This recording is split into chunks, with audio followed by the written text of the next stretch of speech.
Buenas noches, España! Melody has just won Benidorm Fest, the final, and I think there is something to talk about. So, I have seen the semi-final performance. I have not seen the final performance. There have been so many national performances today, so many contests, and all my eyes were on the Belgian one and the Slovenian one, and then the Spanish one begins later. So, I joined in as soon as I could, and that was already closer to the announcement of the winners, which obviously I remembered that Melody was something to behold from the semi-final, but performance in the final might be a little bit different from the one we saw in the semi, and that's what I want to see. Did it improve? Is it better? I do not honestly remember that much of the performance before, so I hope Melody manages to catch my attention with this final performance here on the channel called Logo Vision. Welcome, and if you haven't subscribed yet, give me a like and subscribe. My name is Tatiana Spiteri. I am here in beautiful sunny Malta and getting ready to go to Malta Eurovision Song Contest next week. Yeehaw! So I am super excited to talk about Melody and what chances Spain has in Eurovision 2025 in Basel, Switzerland. Are you excited just as much as I am? Let's go!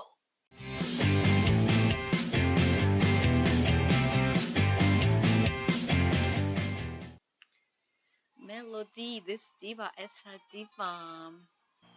¿Qué tiene esa diva? It has changed from the semi-final, at least how I see it now. It looks much visually stronger. Although no, there was this hanging in the black outfit. And remember I was saying, why is she on a pedestal? Like standing on some kind of podium? Because at first I thought it's not even the dress. It looked like something she's standing on, you know, she's gonna give some political speech or something.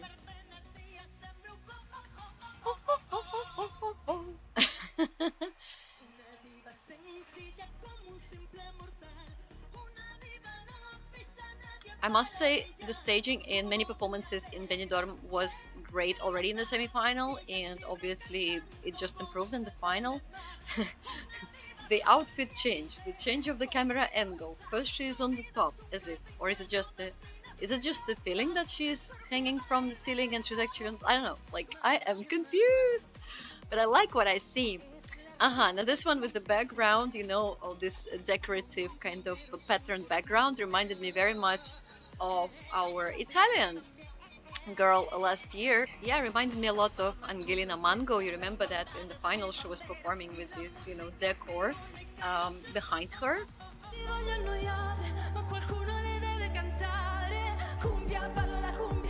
But that decor took a lot away from her performance back then.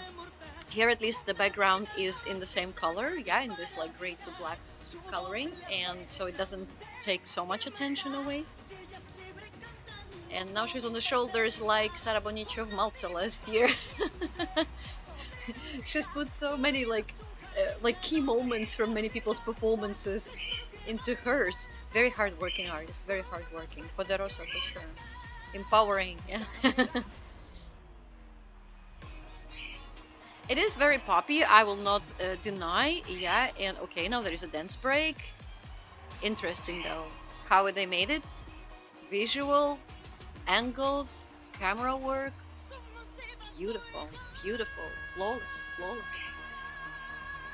I like her vocalist so much more in the final now, so much more. Whoa, the girl is going in Melissa's but nice ones. She has really become much more powerful, Poderosa girl. Hear her voice cracked so much. Poderosa! She just got too excited. Muy emocionada. What was that? Helicopter. A little bit of Spanish guitar at the end. Go girl. And this beautiful ending scene. This will be such a hit visually, you know, and I think the amount of work she has put into it is massive, absolutely massive. But we all know that Eurovision is not only about the visuals, that it is also about the catchiness of the song, the modernity, if I can say so. Yeah, the modern vibe of the song, the ability to hold you from the beginning till the end, not only visually, yeah, but also with the song itself. Like, will you be replaying the song? Personally, I will not. This is a little bit not 2025 for me, if you know what I mean.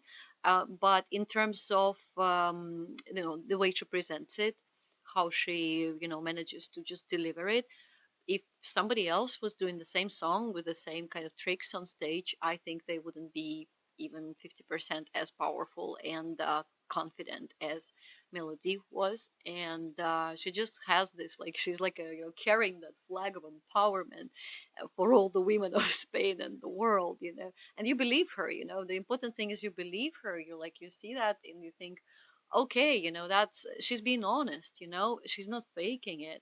Like very easily with this outfit, with these tricks, it could have started feeling like a cheap performance, but it was not. How well will it do in Eurovision? That's what interests us, right? Having followed Eurovision for now 20 years, if not more than that. Yeah. Oh my God, already more than that. I can tell you guys that, well, first of all, obviously, Spain doesn't need to compete to make it through to the grand final of Eurovision.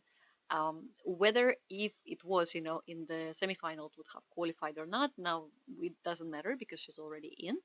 And how well will it do in the final? I I don't know. It's actually hard to say because I'm ready to give her 10 of 10, for the visual performance, for the attitude, for the confidence. The vocals were decent. I will not say out of this world, but decent.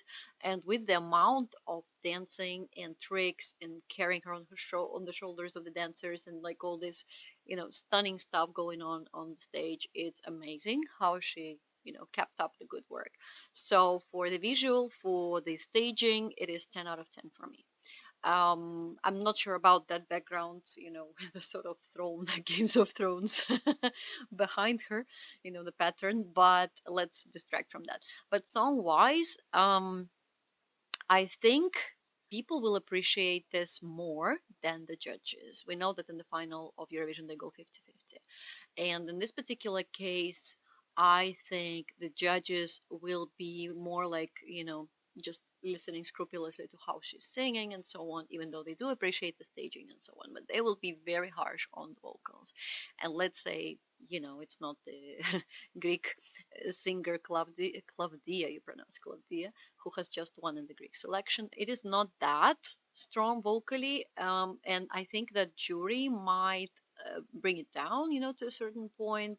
They might put it in, well, I think, yeah, on the right side of the scoreboard of the grand final. They never kind of stand behind, almost never stand behind performances like where you dance a lot, move a lot, but at the same time it's harder for you to sing, so you're not in such control of your voice.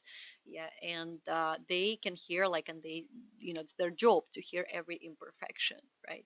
So on the jury part, I'm thinking as much as they will appreciate the visuals and the staging, they will not give it that much.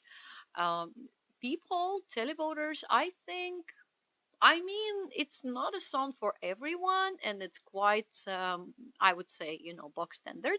But the chorus is very important in Eurovision, and it stands out, and that I like. And in the recap, it will definitely lure more and more people in, as the songs are recapped once, twice, three times, four times.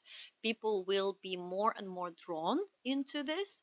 What is kind of always, on the drawback side, on the minus side in Eurovision, is that people who watch semifinal one and two, even though they are kind of exposed to the performance of the automatic finalists, the big five, they are not usually so behind it. They don't support it as much as those who have to fight for their life to go to the final. So there might be less support simply because Melody will be less remembered than, for example, performers from the first semifinal and second semifinal. She has, like make it or break it, yeah, moment in the final. She will have to, I would work a little bit probably on the song improvement, on the song revamp. There is nothing else our girl can do, visually or in terms of confidence. She does that brilliantly, absolutely gorgeous, gorgeous.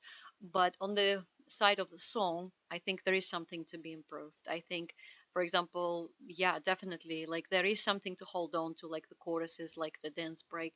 But for now, it's not, I would say, a full package yet, just because of the song aspect of the melodic aspect of it. So I think there is something to work on in terms of the song. And I wish all the luck to her, such a hardworking girl. And as far as I know, also a mother of a baby, right? Like, oh my God, she has done everything in this life, like get a baby, win Eurovision national selection, and maybe win the whole Eurovision. The jury this time were for Jota Cabello, and honestly, me too. I thought that with him, Spain could have had a bit more chances to be on the left side of the scoreboard in the grand final of Eurovision. We're not talking yet about winning or not winning it, but I believe jury were right in having preferred Jota Cabello because that is much more, maybe not for Spain, maybe not for you, but it's a much more palatable, likable, catchy song for Euro fans, for Euro audience, for TV viewers around the world and in Europe particularly. Those are my thoughts. I wonder what you guys think. I know you're all opinionated. I know you have what to say about Melody and her song and performance. I must say that this selection, this Benidorm, surprised me in so many ways positively because staging wise and the dedication of the artists to their work was really something to to give a credit to. Hats off, Spain, and see you guys on my future videos. To give me a like and enjoy the rest of your day. If you are watching it together with me at night, then buenas noches, and wish you a good, sweet night, sweet dreams. Thinking of the beautiful silhouette of Melody. Bye.